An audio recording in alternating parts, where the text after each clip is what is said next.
right. You're now live. Hello, everyone. Hello and welcome to In the Middle. I know it's been a hot fucking minute. And by the hot fucking minute, I mean probably months. I have been a bit absent. I do like life. Life has happened. And so here I am. Here I am. Because here's the thing. You know me, and you know surprising rigs, I know. So you know how I like to pop up, especially when I'm experiencing a lot of stuff. So here we go. Well, I actually have been because work has been so busy and I've been in such a let me tell you, stress level. I'll get into that. That the triggers and trust issues. I'm telling you, I've had. Oh, it's been a time. So here So I have been just super busy and I have just withdrawn and I literally I think I realized the other day that for the month of January and February, I pretty much have only streamed on Sundays and the occasional Wednesday. Aw. So yeah. So I decided, okay, well, I have been through some shit in the past 2 weeks. Why not? Why not share my experiences? If I'm if I'm gonna go through it, you know what? I might as well share it with the motherfucking internet because why not? Um, so I came to oof. So you know how when you're over there and you're like, oh, I'm triggered, you know, and I know that we often joke about it on like waking up, and we joke about being triggered, and when it really isn't, it's a trigger, but not. It's you know, I think getting triggered, I think I am triggered gets thrown around a lot, and it gets overused. Sort of like the phrase my authentic self. That gets overused and misused.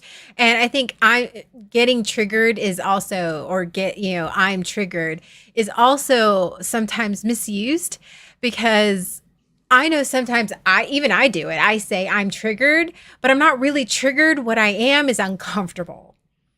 And there's a huge difference between like this cat. She's been mad that I've been gone for the past 10 days. So I feel like eating popcorn. I don't know. Maybe, you know what? Popcorn is never a bad thing. I am never going to say no to food.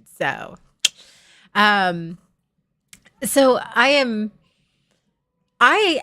genuinely got triggered last week in a massive way. I was sitting in Hawaii.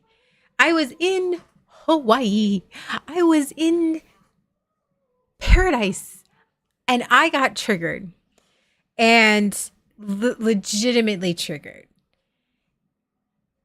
And there was no pulling out of that. And I had to ride that wave. And oh, Paragon says hi, mouse. She's like, yeah, okay. No, see, now I looked at her. She's like, pardon me. Like there was one time I had stuff on her corner. Hold on a second.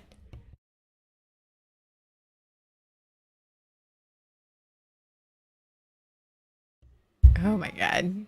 I was like, I'm gonna get canceled because she's over here singing some Taylor Swift. Great. Um, so I genuinely got triggered. I was in Hawaii and I was sobbing. I was sobbing. I was at Pearl Harbor and I was sobbing. And it was because some stuff happened at work. Some bad stuff happened, and I was already sort of emotionally and mentally fragile at that point. I was just I honestly at that moment, like even before getting on the plane, I didn't want to get on the plane. And I'm like, who doesn't want to go to freaking Hawaii? Me. That would be me. Um, so oh my gosh, that would mouse and pep in the same stream. That would be funny. Um, but but then like I was already in that sort of fragile state. And then some things happened that were my control, but not my control. And at that point, I it was my trauma got triggered to the point to where I was inconsolable and I was in a bad mental health space. I was in a bad headspace. I was I was not okay. And I was sitting there and I was thinking to myself, this is why I kept saying, this is why I quit the first time. This is why I quit the first time. This is why I would, this is why I left. And interestingly enough, it got brought up and I didn't realize it at the time, but it got brought up later, a few days later. Like I was in that triggered state and the person I was talking to was like, I realized I was trying to console her, but then I realized that she wasn't in the present. What she was experiencing is she got triggered and she was not in the present. She was in that past. She was in the past. She was in the past when she got hurt and traumatized and she was suffering. She wasn't in today. She wasn't in 2024. And I was like, my fucking God, you're right. I wasn't. I was legitimately put back into that period of my life when I was traumatized. The point of that is a real trigger. I was actually mentally and emotionally in a different time and space. I went back to that moment where I was traumatized, where I was suffering. So in that moment, that is a trigger for me. I'm going to say for me. No, I mean, triggers look different than everybody else. And they do. They look different in everyone else. But I think sometimes we have to realize what the difference between a trigger and just being uncomfortable is. I think for me, I'm having to really face that. It's like, oh, don't trigger me. Because we avoid being uncomfortable as much as possible. So it's like, oh, I don't want to trigger them. I don't want to trigger myself. Well, you just don't want to be uncomfortable. No, nobody wants to be triggered, but for me, there's a massive difference between, okay, there's a Christian phrase that Pep says on waking up that like, oh, like makes me cringe and uncomfortable, but that doesn't throw me back into the point where I was traumatized. So oh, what? I haven't had to do that one in a while. Calvino hasn't redeemed in a while. Like nobody's redeemed. Oh my God. Oh my God. It brings me so much joy. What is this? I forgot how great this is.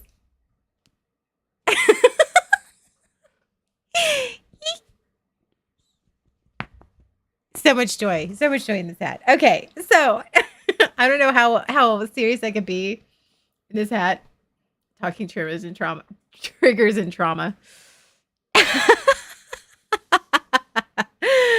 So yeah, so I got triggered and it's hard. And I think for me, there are several points in my life and in time where like it's hard and it's hard to know how to navigate. And I don't know how everybody who experiences a triggered episode, it looks different for everybody. So I'm just talking about what it looks like for me. But for me, when I get actually in a mental trigger or a mental and emotional trigger, I get very tunnel visioned. And it's like I can't see anything beyond legitimately feeling like I'm back in that place. It sucks. It does. It sucks. And it's hard because you're having to, in that moment, even no matter how long it is, for me, in that moment, I'm reliving that. I'm reliving it. And it's painful. It is painful. I know. This makes me so happy, Vernie. And I don't know if any of you have experienced being triggered like that. And if you haven't, then you know what? I'm actually genuinely happy that you haven't, because that means if you hadn't had that, but I'm not discounting any type of your trauma either. Everybody has trauma. We all discuss that. Everybody's feelings are valid, and fears and hurts and pains. I get that tunnel vision. Exactly. And that's exactly, yeah. And that's very similar to how I did. Like it just gets very focused on just that moment, that triggering moment. Oh my God, I just keep looking at myself in this hat. I'm just like, so I got triggered in Honolulu. And let me tell you where my brain went. And I'm going to explain to you where my brain went. I was sitting at Pearl Harbor. Like I was sitting on a, like, I tried to put my back to like the crowd and put like face sort of a wall. I was sort of sitting, semi-sitting. And I was sobbing and I was ready to come home. I was like, I'm going to buy a ticket. I'm going home tonight. You don't, for me, I'm going to have to try to rephrase that. I don't think rationally when I'm triggered. I don't. And I guess that's like the whole thing is like, you're not supposed to be rational, because if you were rational, like you wouldn't be really triggered. I don't know. Maybe, and as somebody who is triggered, who can be rational, I am so jealous, because I am the most irrational person ever when I'm in a triggered episode. It is terrible. It's like I said, it's a tunnel vision, and it's just this irrational thing. It is all or nothing. It is catastrophic. It is all of these things. Like you would have thought I had done no work on myself whatsoever. I was not okay. And sometimes somebody can help you get out of it. And then there's sometimes I handle it in in a couple different ways. Like I get in that triggered state, and I need somebody to reach through the tunnel vision and go, okay, we're going to pull you out of this. Or I literally shut it down. And I get to that point where it's just like my inner adult goes, okay, we're being completely, we can't function, and we need to function. So somewhere in my brain, my brain goes, okay, it is time for you to disassociate. And it pretty much locks that door. And it's almost like it's instantaneous. It's like when my brain goes, okay, you're done until you can calm down. And that's what my brain does in when it disassociates. It just literally goes, okay, you're overloaded. You've overloaded your circuits. We're going to shut down for a little bit. And I'm functioning on the outside, but the lights are on, nobody's home. Like that's where pretty much how I cope.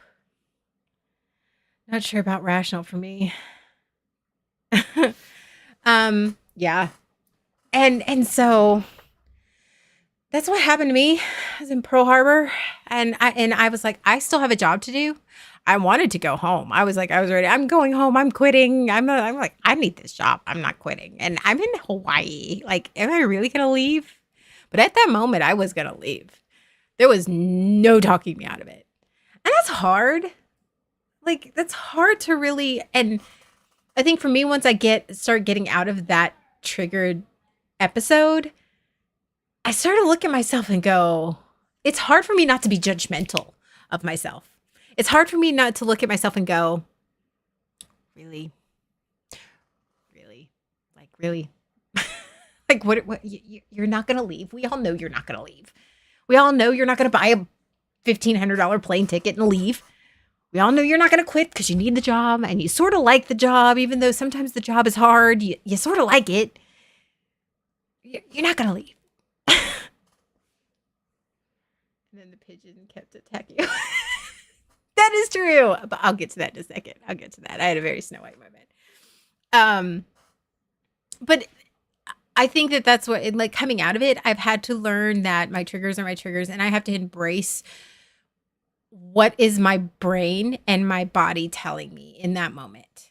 What is it telling me? What did it push me to? What did it push me to? And understanding and accepting that and being accepting and non-judgmental of that is probably the most difficult thing for me in my journey. Is when I go through an episode where I'm being irrational and I'm being just totally like I I don't want to say crazy because that's not totally just irrational. Let's just leave it at that. Squatter pigeons. um uh Lisa can sing. Um my 5 minutes is up. It's having to learn how to accept those hard moments and not go, you shouldn't have been triggered. You should have known better. You should have been stronger. You should have been able to handle that. You shouldn't have. The shoulds and shouldas, the shoulda, coulda, wouldas. And the reality is, I had a hard day. I was in a very hard place. I was in a very fragile place mentally and emotionally. And in that moment, I couldn't fortify myself. I didn't have the skill set and I have to be okay with that. I have to be with okay that somebody saw me walking by while during my triggered moment and they were while visiting Pearl Harbor going, there is some girl losing her shit at Pearl Harbor. Like I have to accept that that's my story. And that it's okay to lose my shit. And it doesn't matter where you are. I was in public. And I think that I have to embrace that. And here's why. Okay. I'm not all about some drama. I'm not about like trying to be like, look at me, look at him, the sad girl. I'm not. We all know that my trauma comes from years of being told to not be that way in public, to not show any emotion in public, to be pristine and perfect and rational. What victory that was for me, even though in a moment where I was very triggered and struggling and hurting, I allowed myself to feel and be triggered.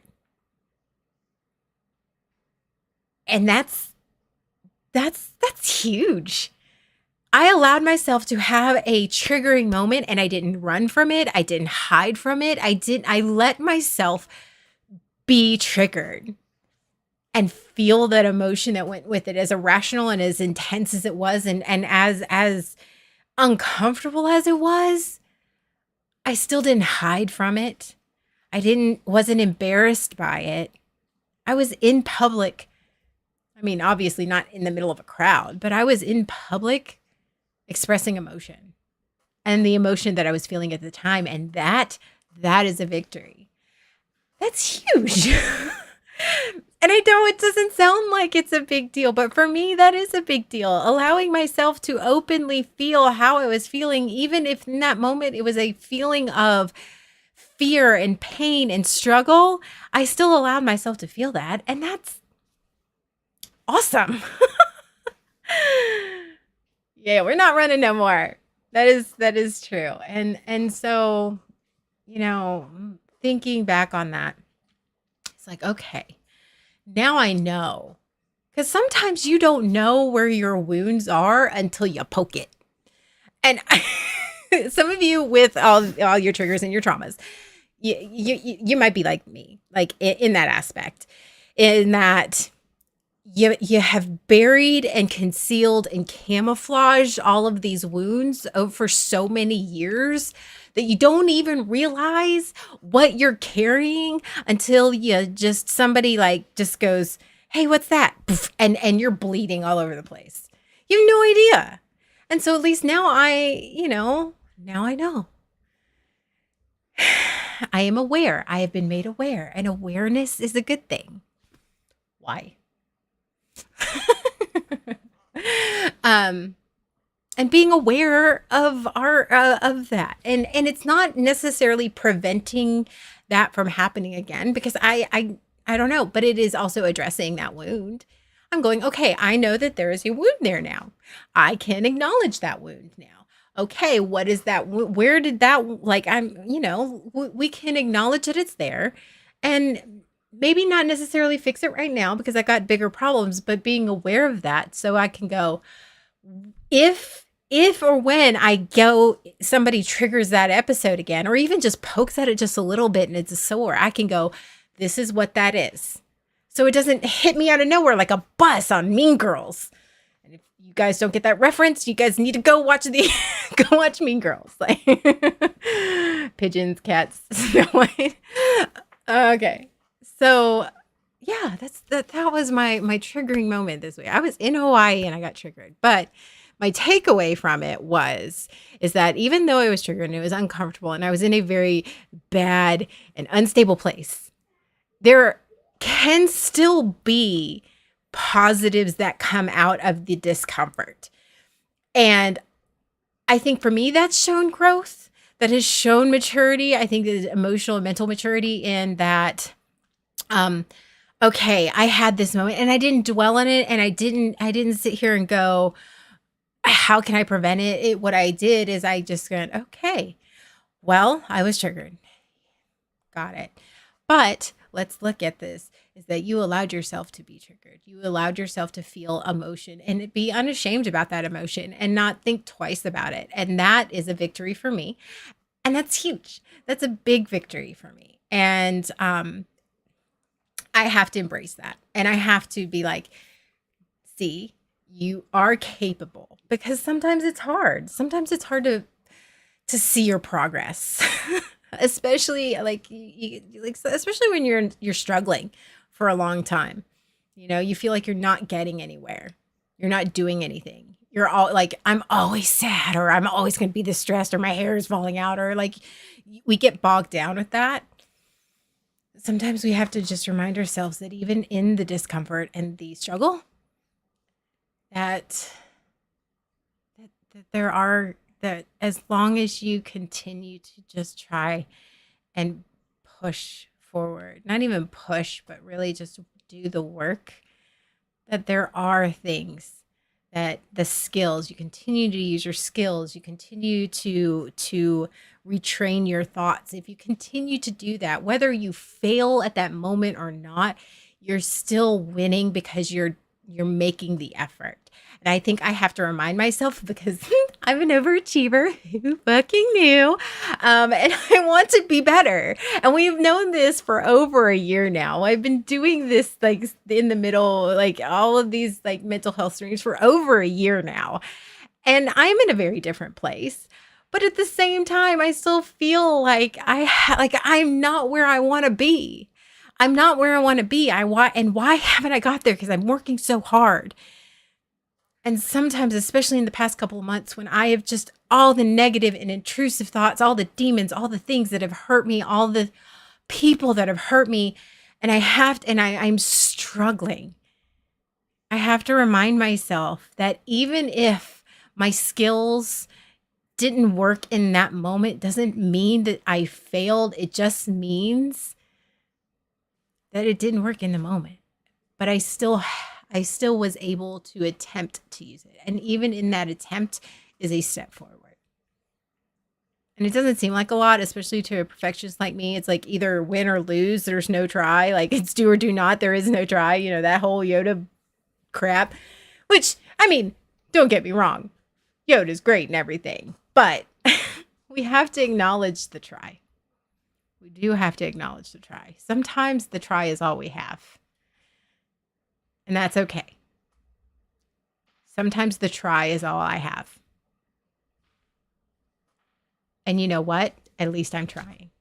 At least I am not accepting, and I'm not living under this blanket of whatever I am dealing with at the time.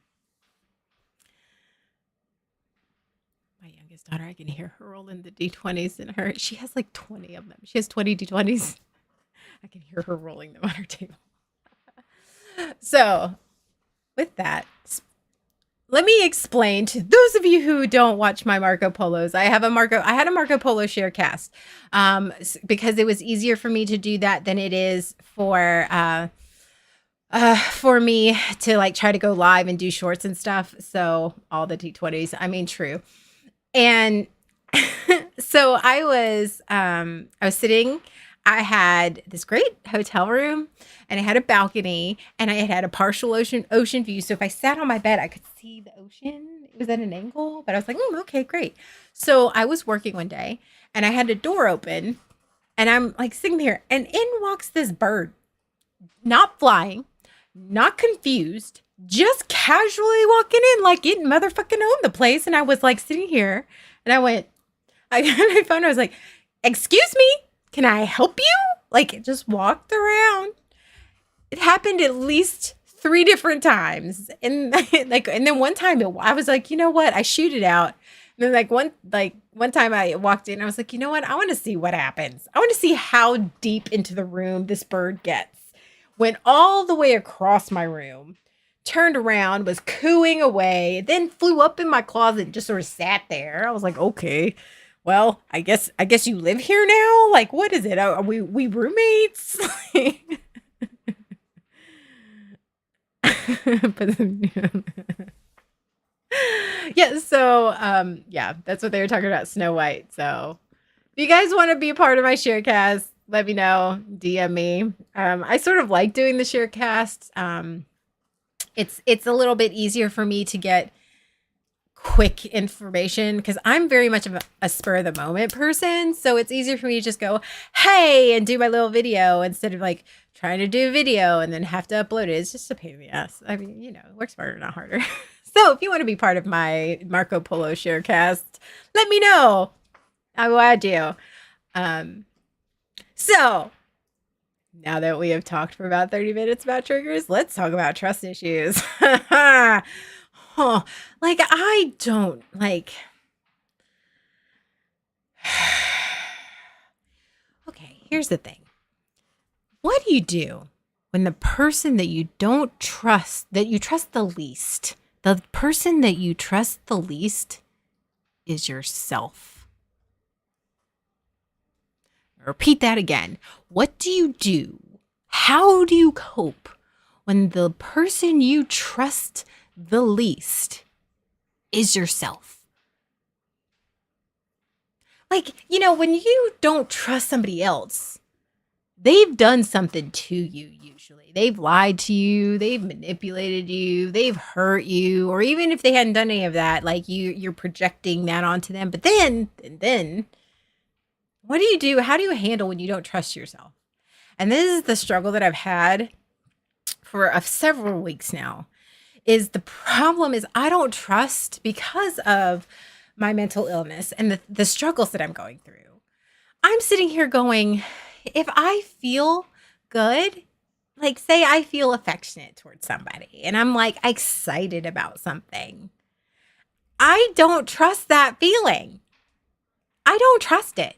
I don't trust it. I'm like, it's like I will sit there and be like, okay, what's the deal? Oh, thanks, Nav. I'm like, what's the deal? What is the deal? Like,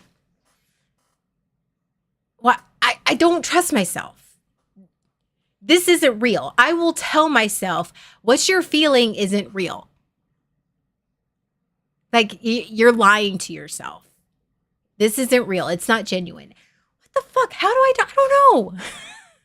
And so many people are like, just trust your instincts. What if your instincts have lied to you? Because I have borderline, y'all. My feelings and my thoughts have lied to me. They have lied to me consistently for many, many, many years. So how, on my mental health journey and on this whole things where I'm getting healthy and I am learning how to genuinely feel emotions, how the fuck do you trust yourself if you've consistently lied to yourself? I'm after waiting for the other shoe to drop. And it's the other thing. When I am sad or depressed, because I have been told you shouldn't be depressed or you shouldn't be this. Are you really depressed? Are you really suffering? Are you really mentally and emotionally suffering? Or is this just all in your head? Which I have been told before. It's like, is this all in your head? And I'm like, is it all in my head? Am I really depressed? Am I really sad? Do I really have a mental illness? Is that really true? I don't know. Like maybe not. It's like, how do you get better when you don't trust how like you don't know what is up sometimes? The shelf in your closet. Joke's on you. I throw my shoes in the bottom of my closet. It's fine. But this is a struggle for me. And honestly, it's harder.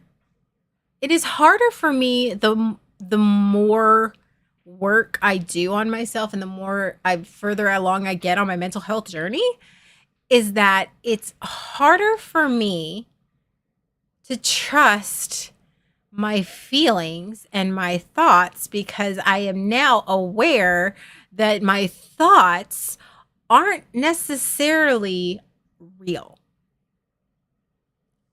And that is a struggle. It is a struggle because of the way my brain works, here I am, and these thoughts go through my head, and it's one of those, or I will interpret something because of my trauma. And I will think this person is mad at me, and I will have created this scenario. And in my head and in my nervous system, I will absolutely believe that this person is mad at me and upset with me. And I have done a million other things and convinced myself that I'm upset about it and that they are mad at me. And the reality is none of that is true. So how do you trust yourself when you have consistently lied to yourself? Did you finally roll until I got a 20? No, I just rolled. You just rolled and got a 20? Oh, awesome. No, you need to get in the bathtub, please. But thank you for rolling for me. She's obsessed. Obsessed. I have created a dice goblin. And I'm here for it. I do. We are obsessed with dice in our house. I need a dice tower. I really do. I need a dice tower. Bursts and blinks. Oh my God, why are you mad at me? Yes, absolutely. If you knew how many times I've convinced myself. And so I realized I do have massive trust issues. And I've known this for a very long time. And I know that my trust issues have to do with, one, the people I've surrounded myself with, but two, about my trauma. But then I came to the realization that my trust issues majority of my trust issues aren't with other people. They're with myself. Because I can gaslight myself. I can lie to myself. I can convince myself somebody hates me beyond a reasonable doubt when they literally have a cold and are just they are just not feeling well. I am convinced that they are angry at me. So it's so hard. It's a struggle. How do you learn to trust yourself when the person that has lied to you the most is yourself? How do you learn to love somebody in a healthy, genuine way when all you have done is convinced yourself that unhealthy love is the real type of love? Habitually unwell. Raise your hand. It's fine. And it's a struggle. That's what I've been struggling with the past couple of weeks. And I have found that I have been needing more validation, and I've been reaching out a bit more. I think I was coming out of my isolation phase, and I was reaching out a bit more because I needed that. I needed somebody. And here's the dichotomy of it all is I don't trust myself, but I'll trust somebody else. And that's why surrounding yourself with people who are going to be honest and genuine and sincere is important. And people who are out that aren't going to manipulate you and aren't because there are people for me. I need people who are going to reach through the fog and reach through my confusion when I go, I'm not okay. I need help. I need reassurance. And they're going to hold up that mirror to me and go, here's what you look like. Here's what's real. Here's what's happening. And they're not going to lie to you, and you trust them. Because sometimes it's really hard to see past that. It's hard to see past myself. And so, yeah. Oh my God. My little preteens are arguing. I finally got them back after being gone for a week. I guess they miss me.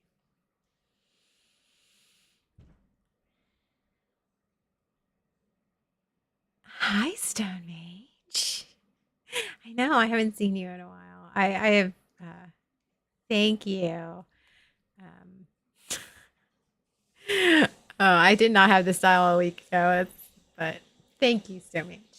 I'm glad to see people. I'm glad to see. I know I have not gone live on the weekdays. I've just been so busy. But I am now like sort of gotten over the first hurdle of my new job in that season. I still have another hurdle to go through, but I'm actually in a better place. So I'm like, I think I want to go live. Um, thanks so much. It's learning how to trust myself. And it's hard. And it's taking that time in learning how to trust yourself is because how you learn how to trust yourself is you have to convince that inner child, and not even convince, you have to nurture that trusting relationship that you have with your inner child. And then once you start nurturing that trusting relationship you have, that trusting, safe, healthy relationship you have with your inner child, then you start working on your inner young adult who's completely pissed off and angry at the world and bitter and having to gain that part of yourself's trust. And it's hard because it's like I sometimes feel like the inner dialogue in my head is going, there's a part of me going, why don't you just trust yourself? Why? But the answer is the reason I don't trust myself is because I was unhealthy. And the reason I don't trust myself is I repeatedly hurt myself. And I repeatedly lied to myself. So it is very difficult for me to just go, okay, let me trust you again, because we all know, I can't speak for anybody else, but I know I've been down that road and I don't want to do it again. And so it's taking me some time. It's taking me some time and a lot of journaling, and it's a lot of self reflection and understanding and going, we're going to do this together. I know can't force anything, and I have to take it at its own time and its own pace, and I have to be patient with myself. And I think that because I'm doing part work, IFS, and so it's like I have to let those parts of myself take their time, and I have to allow each part to the space. I have to allow myself the space to heal and trust and earn and gain trust in myself again. Because it's not as simple as going, well, I'm getting better, so yeah, hey, it's going to be fine. Feeling good is probably the scariest thing that I experience on a daily basis.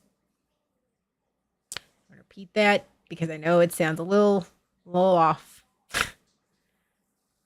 but being happy and feeling good is probably the most unnerving, scariest thing I experience on a daily basis.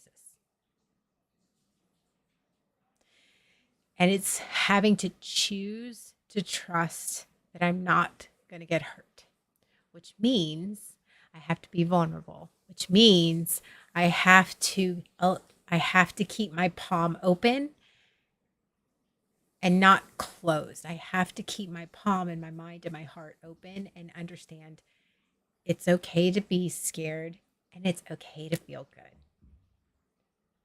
And I have to trust myself and not allow that self-sabotage mentality of, well, let me ruin it before it gets ruined by somebody else, because that's where my trust issues with myself come in. Is I will self-sabotage so that nobody else can hurt me. I will hurt myself because at least I can control that. And we're not doing that. And it's scary, and it feels like there's a big old rock in my chest most of the time, because it is absolutely terrifying. Um,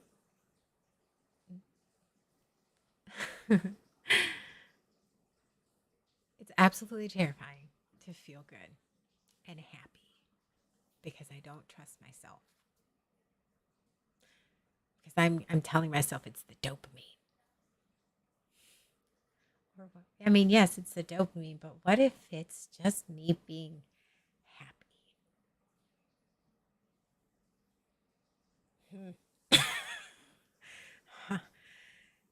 It's terrifying. Absolutely terrifying.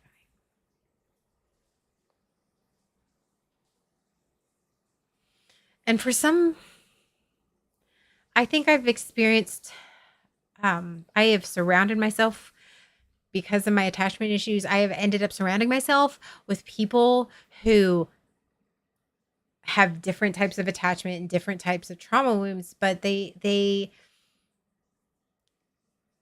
one of those, they don't get it.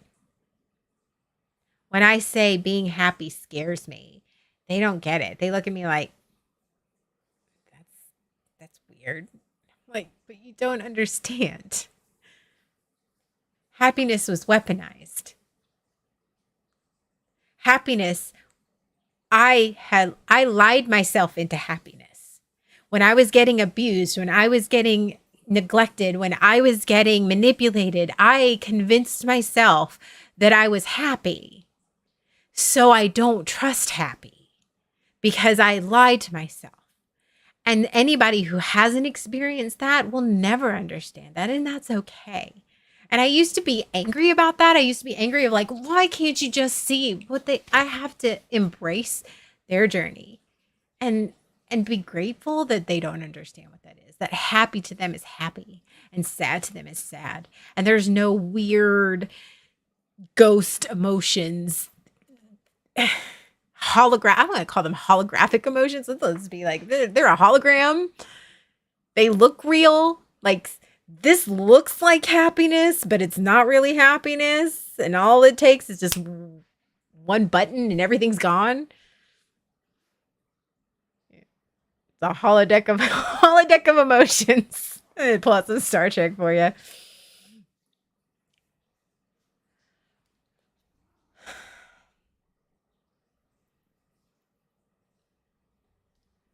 The emotions are coming from inside the house. Right?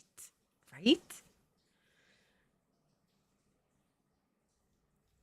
I have been struggling the past couple of months. Hard. This is what my cat does all day long. Anytime I'm sitting in this chair. Thanks so much.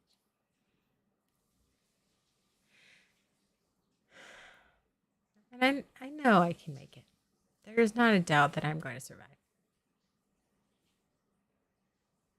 I mean, I think I'm beyond. Some days I don't think I survive. Honestly, if I'm being really honest with myself and being honest with you, there are some days I don't think I'm going to survive. And that whole this healing is hard, and that's I'm tired of unpacking my bullshit. I have still have those days. Clawing some more. She does it all during my therapy sessions. My therapist also has a cat, so they like go on and they have their own little thing going on, so I have bad days, and I think I'm starting. That's the part that I'm starting to actually trust Stone Mage is that I know I can make it. I know I can survive. And even if I want to put a positive spin on it, I know I can actually thrive, even when I'm hurting, even when I'm struggling. And I'm starting to be able to trust that part. Very little, very little. This much. But you know what? That's this much more than I did before. So again, let's take that. I'll take it. I'll take this much. You know, 0.025 still wins championships. I'm just saying that is a thing.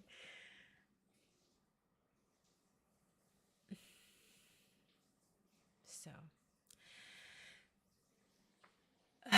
can you guys believe it's been about a year? It's been about a year since all of this started.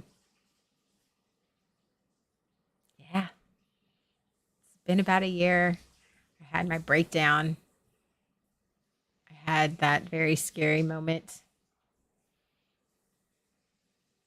I started going to intensive therapy. I started going to group therapy. I started making choices for myself. And here I am. Baby steps do count. And sometimes that's all I got. And that's okay. But it's been a year, and the growth I've made in the past year, and how freaking I'm like, why am I not better? Isn't that frustrating? Why am I not better? I don't know if anybody's like that. It's like I'm an overachiever. So I was like, when I first started a year ago, my therapist actually was a little frightened for me because I'm like, no, we're dealing with this right now. And she's like, what you're going through is really hard. Are you sure you don't want to just take a minute? I'm like, no, we're going to rip this wound right open. Let's go. And I would just feel all of the things. I'm like, I'm tired of feeling like a freaking statue. I'm feeling all of the things. She was like, okay.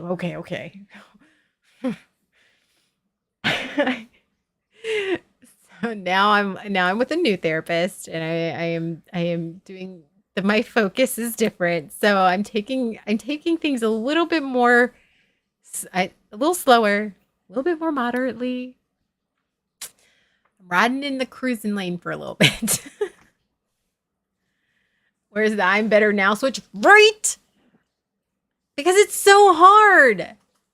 It's so hard, especially when you have those moments of like hope and you have those moments of glimmer and you have those good moments, because the good moments do come in your journey of healing and in your journey of all of this. Your good moments come and you feel the sun on your face and you're like the storms that have been knocking you around, the clouds part, and for just a little bit, you feel at peace, you can breathe.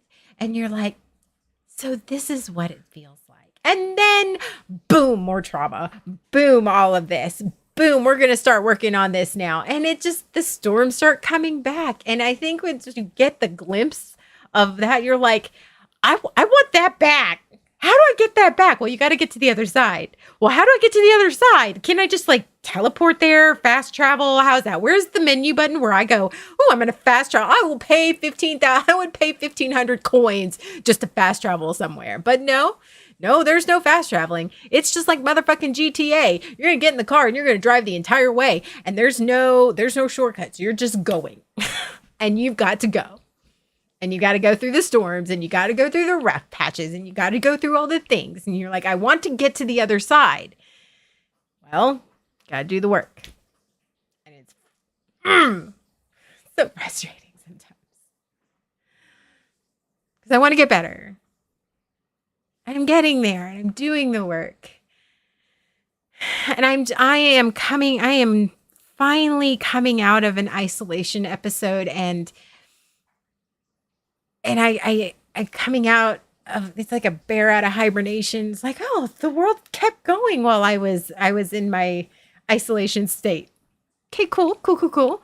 What I miss.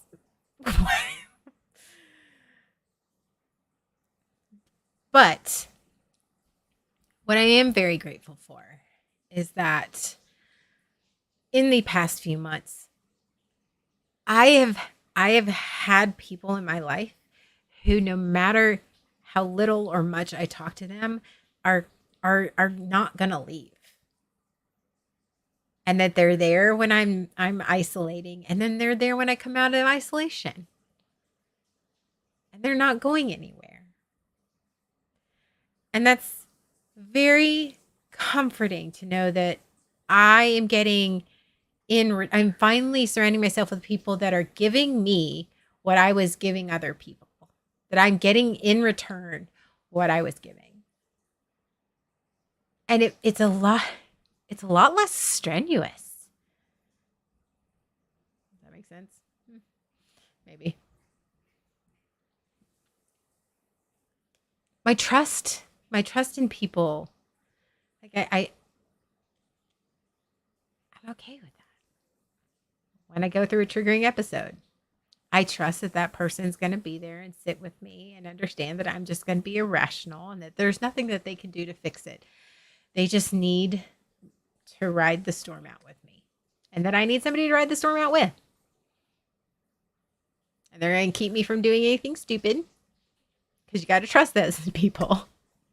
When you are triggered in that massively triggered state, and you're not thinking rationally, when you are making poor life choices because you are triggered and in a very traumatic, you're in a traumatic mindset, you're not going to be making wise choices. So you need to have on the phone, or have a person, any person that is just going to sit there and not judge you, but go, okay, how about, I'm not going to change your mind. I won't convince you to do something different. But what I am going to do is, how about we sit together for a minute and wait it out. If you still want to do it in like a couple hours, okay, then we'll do it. But they don't try and talk you out of it. They just try to help you get through that emotional roller coaster that you're riding, that you can't help, that you couldn't help it. You can't stop it when you're triggered. When you're genuinely triggered in a trauma, you have a trauma trigger. There's no stopping that. You're just riding that wave out. And it sucks and it's scary. And sometimes you just need that person to be that calming voice, that lighthouse, to go, it's okay. You're going the right way. It's okay. And I've experienced all of those things in the past 2 weeks. Yes, 2 weeks, folks. That has all happened in the past 14 days, even a little less than the 14 days. Like, that has all happened.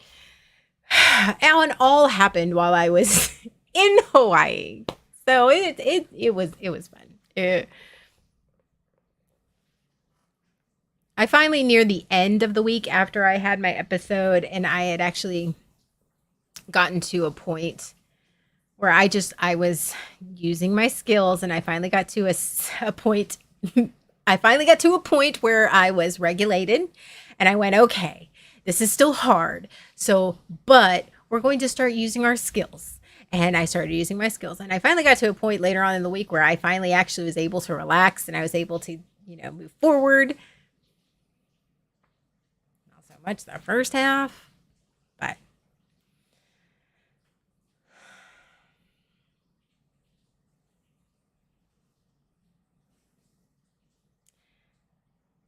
I got triggered.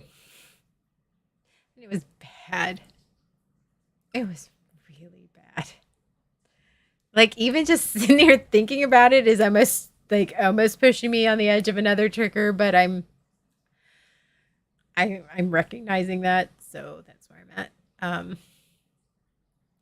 I was very it was rough.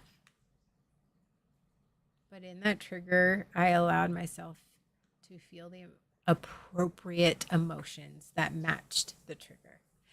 And that is a victory. That's a win for me. I might I might not be successful next time. It may become a habit. Who knows? But for that moment, I won. I succeeded. And that's awesome. And now I am working on having how to gain self-trust. Learning how to gain the trust of myself. And that I don't trust myself. I am like I was genuinely thinking about this and journaling it, and I was thinking I don't trust myself. I don't trust my thoughts. I don't trust my emotions, and it's unsettling and something I'm working on.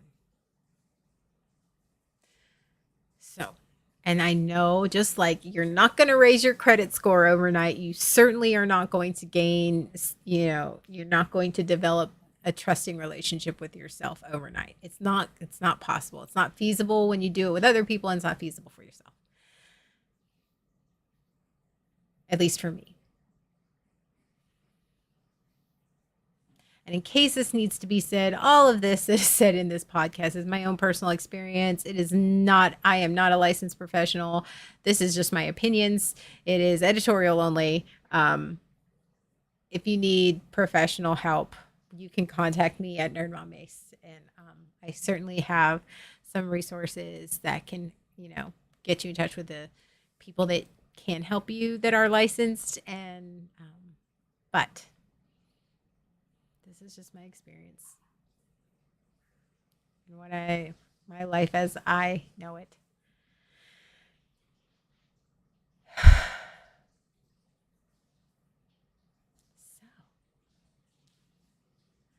So, how is that for a first in the middle in a hot minute? It's allergy season, so I keep rubbing my nose. It's very attractive. So, in the middle is back. I don't know if it's going to be on Mondays. I think I decided to go live tonight because there was I've got some things to do. My sister's going to be in town on Friday. So I know my younger sister's coming into town and staying with me. She never wants to stay with me. I don't think that girl has stayed with me at my house since my kids were little. She might have done that once in our entire adult life. So I don't know. I hope she's again. I gotta trust that everything's fine and everything's gonna be good. I have to trust that it'll be fine. So I usually wouldn't go on Mondays because I told everybody I was I'm trying to get away from weekday streams, and I am trying to push all my streams to weekends, but I couldn't this Friday because my sister's going to be in town, and I really do want to spend some time with her because I don't get to see her very often. So and she's bringing my niece and nephew, so I want to spend some quality family time with them. So yeah. So I just decided to go, in the middle, just maintain the Monday for a little bit, and then, make the adjustment later in a week or two. So, family fun. I know. So, thank you for joining me. Mouse says thank you too. She don't know. The struggle. The struggle is real. Mom, don't pick me up. And then she'll bite me. And with that, thanks for joining me for In the Middle. And I hope you guys have a great rest of your Monday, wherever you are in the world. And I will see you guys later. Bye.